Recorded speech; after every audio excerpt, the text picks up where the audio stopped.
ربنا قال في القرآن: خذ من أموالهم صدقة تطهرهم وتزكيهم به. الزكاة هي النماء.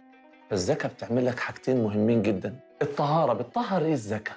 بتطهر المعطي، كمان بتطهر الفقير، كذلك بتطهر المال. نطلع الزكاة فين؟ برضه في سورة التوبة علمنا الزكاة ليها 8 مصارف. جمعية الأورمان بقى بتضمن لك إن الزكاة تروح لمصاريفها، زي ما ربنا علمنا في القرآن: زكاتك مع جمعية الأورمان. للتبرع كاش أو فيزا اتصل ب 19 4 55 باب البيت.